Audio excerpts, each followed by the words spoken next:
ঢাকার আকাশ সেদিন অস্বাভাবিক রকম ভারী।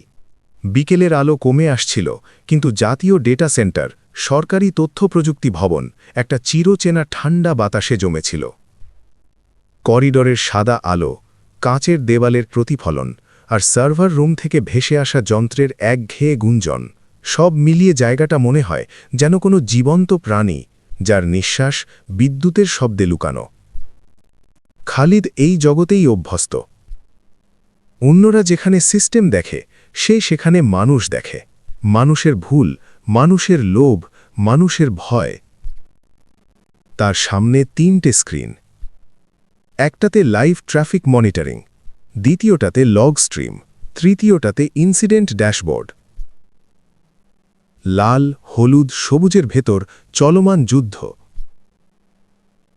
হঠাৎ ড্যাশবোর্ডের এক কোণে ছোট্ট একটা লাল ঝিলিক। Unusual outbound query burst. খালিদের চোখ সরু হল। এমন নোটিফিকেশন প্রতিদিনই আসে, কিন্তু আজ কেন জানি তার শরীরের ভিতরে অজানা এক অস্বস্তি তৈরি হল। চেয়ারটা সামান্য ঠেলে সে কিবোর্ডে দ্রুত টাইপ করল। লগ খুলে গেল। একই প্যাটার্ন, একই ইউজার টোকেন, একই এন্ড পয়েন্টে বারবার অ্যাক্সেস। এটা বাগ না, এটা রুটিনও না। তার আঙুল দ্রুত চলতে লাগল। কোয়েরির উৎস দেখল, অভ্যন্তরীণ নেটওয়ার্ক, তারপর গন্তব্য বাইরের দিকে, কিন্তু অদ্ভুতভাবে বৈধ রুটে। এটাই সবচেয়ে বিপজ্জনক। যদি কিছু অবৈধ হয়, সিকিউরিটি সেটাকে থামায়, কিন্তু যদি আক্রমণটা হয় বৈধতার পোশাকে, তখন সিস্টেমও বিভ্রান্ত হয়। খালিদ সার্ভার রুমে কল দিল। রাফি, সার্ভার 3বির আউটবাউন্ড টানেল চেক করো, এক্ষুনি। কি হয়েছে? আমি নিশ্চিত না, কিন্তু নিশ্চিত হতে চাই। খালিদ নিজের স্ক্রিনে আরও গভীরে নামল। ডেটাবেস টেবিলের নামগুলো ভেসে উঠল। Voter registry, NID reference, phone verification mapping. তার গলার কাছে একটা শুকনো ঢোক গড়িয়ে গেল। সে নিজেকে শান্ত রাখল, কিন্তু মাথার ভেতর একটা বাক্য বাজতে লাগল। যদি এটা বাইরে যায়, দেশটাই খুলে যাবে। হঠাৎ চতুর্থ একটা উইন্ডো পপ আপ হল। Mass export detected, 4.8 crore records. খালিদের বুকের ভেতরটা যেন থেমে গেল। সে এক মুহূর্ত চোখ বন্ধ করল। তারপর দ্রুত উঠে দাঁড়াল। সবাইকে ডাকো, এক্ষুনি ইনসিডেন্ট রুমে। 5 মিনিটের মধ্যে টিম জড়ো হল। কারো হাতে কফি, কারো চোখ লাল, কারো মুখে ঘুমের ছাপ, কিন্তু সবার চোখে একই প্রশ্ন, কি হয়েছে? খালিদ স্ক্রিন ঘুরিয়ে দেখাল। ডেটা এক্সপোর্ট হয়েছে, এবং এটা থামেনি। কোথায় গেছে? খালিদ উত্তর দিল না। সে শুধু আরেকটা লগ লাইন হাইলাইট করল। Destination, Telegram channel. টেলিগ্রাম? যদি ওখানে চলে যায়, আমরা সার্ভার বন্ধ করলেও লাভ নেই, তথ্য আর আমাদের না। ঘরের ভিতর একটা শীতল নীরবতা নেমে এলো, কারণ সবাই জানে ডেটা মানে এখন টাকা, ক্ষমতা, অস্ত্র। খালিদ গভীর শ্বাস নিল। প্রথম কাজ, লিক বন্ধ। দ্বিতীয় কাজ, কে করেছে, ভিতরের না বাইরের, সেটা বের করা। তৃতীয় কাজ, ড্যামেজ কন্ট্রোল। লোকজনকে কিভাবে বাঁচানো যায়, সেটা আমরা আজ রাতেই প্ল্যান করব। কিন্তু খালিদ ভাই, 5 কোটি মানুষের তথ্য, এটা কিভাবে বাঁচাবো? কয়েক সেকেন্ড খালিদ চুপ করে রইল, একটা একটা করে। আর আজ রাতেই। সেই মুহূর্তে খালিদের নিজের ফোন ভাইব্রেট করল। Unknown number. সে রিসিভ করল না। মেসেজ এলো, একটা মাত্র line, welcome to the circle. খালিদের চোখ স্থির হয়ে গেল। সে জানত এটা কেবল শুরু। রাতে অন্য রকম। দিনে যে শহর চেঁচামেচি করে, রাতে সে শহর নিজের গোপন কথা লুকায়। রাত 3:12। খালিদ দাঁড়িয়ে আছে পুরনো টেলিফোন এক্সচেঞ্জের সামনে। ভবনটা পরিত্যক্ত, কিন্তু মৃত না। জানালার ভাঙা কাঁচে চাঁদের আলো পড়ে মনে হয় কেউ ভেতর থেকে দেখছে। আর্কাইভিস্ট, আমি এসেছি। কোনো উত্তর নেই। খালিদ ধীরে ধীরে ভেতরে ঢুকে পড়ে। ভবনের ভেতরে পুরনো সুইচবোর্ড, ঝুলে থাকা তার আর ধুলো।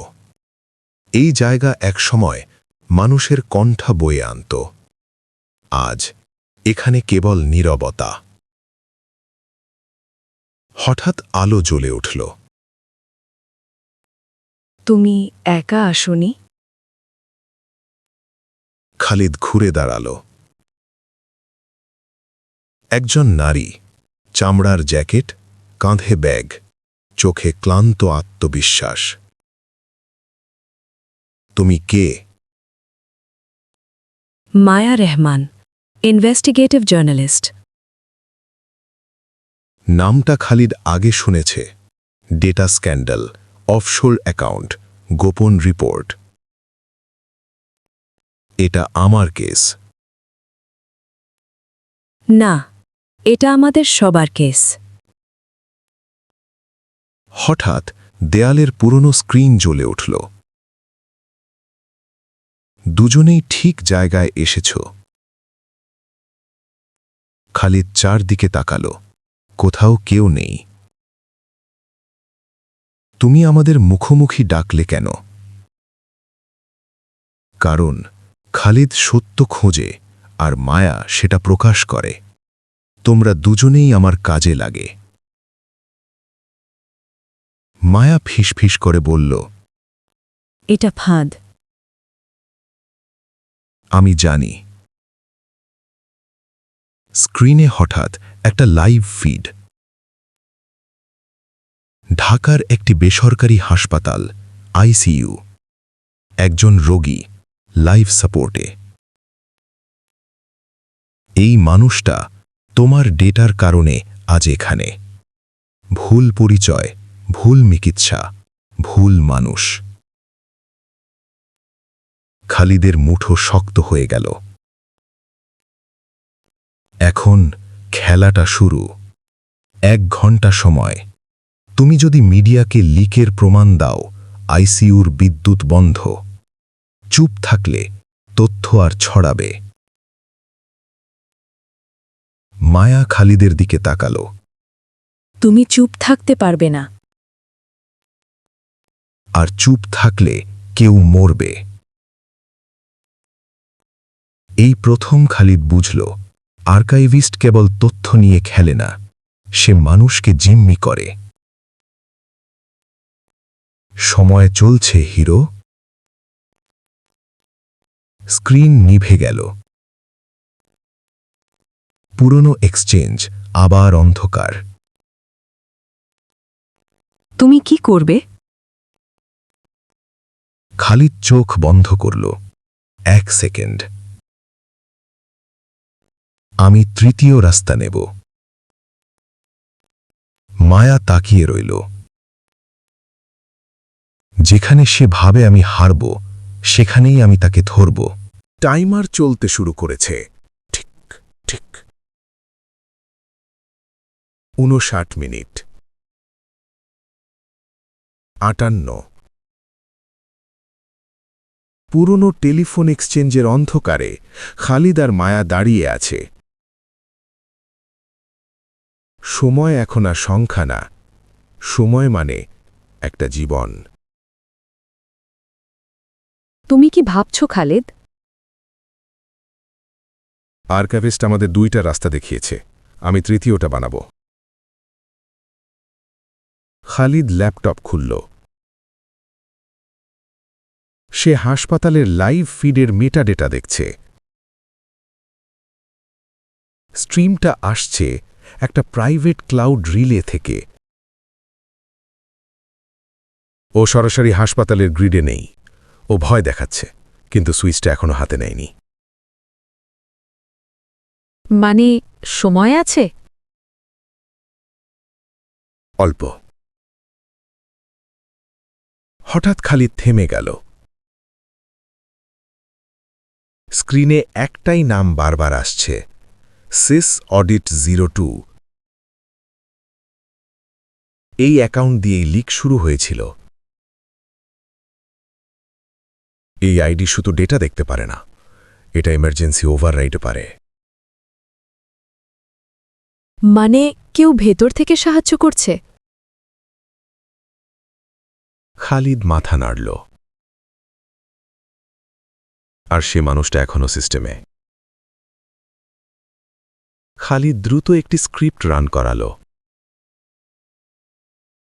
সে একটা শ্যাডো লক চালু করল, যা শুধু তখনই ট্রিগার হয় যখন কেউ এমার্জেন্সি ওভাররাইড ব্যবহার করে। Timer 42 minute. এটা কি কাজ করবে? ও ভুল করলে করবে। এই প্রথম খালিদ বুঝল সে আর্কিভিস্টের মতোই খেলছে, ভয় দিয়ে নয়, পছন্দ দিয়ে। স্ক্রিনে লাল notification, emergency override requested. Timer 39 মিনিট। এই তো। সে দ্রুত ওভাররাইড চেইন ট্রেস করল। অনুমতি এসেছে একটি অভ্যন্তরীণ টার্মিনাল থেকে। কোথা থেকে? উপরে। উপরে মানে তথ্য প্রযুক্তি ভবনের সবচেয়ে সুরক্ষিত ফ্লোর। খালিদ চোখ বন্ধ করল এক মুহূর্ত। মায়া, তুমি এখনই এটা প্রকাশ করবে না। কিন্তু না, তুমি অপেক্ষা করবে, কারণ যদি আমি ঠিক হই, আজ রাতে শুধু লিক না, একটা মুখোশ খুলবে। মায়া ধীরে মাথা নাড়ল। তাহলে আমি কি করব?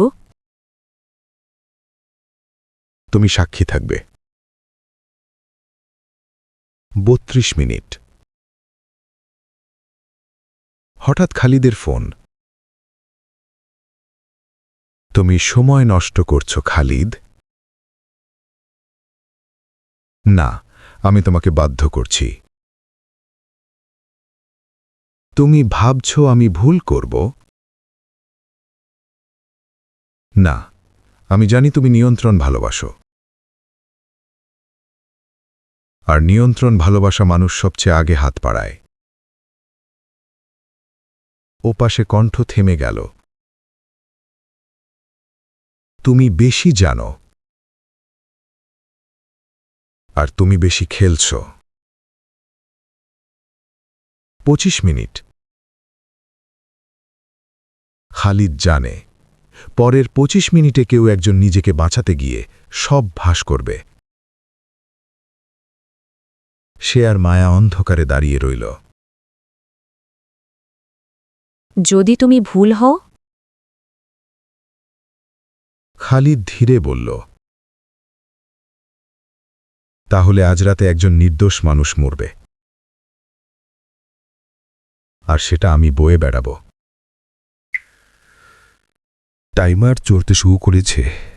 পুরনো টেলিফোন এক্সচেঞ্জের ভেতরে খালিদ স্থির দাঁড়িয়ে। এখন আর দৌড়ানোর সময় নেই, এখন সময় অপেক্ষার। খালিদের ল্যাপটপে শ্যাডো লগ ট্রিগার হল।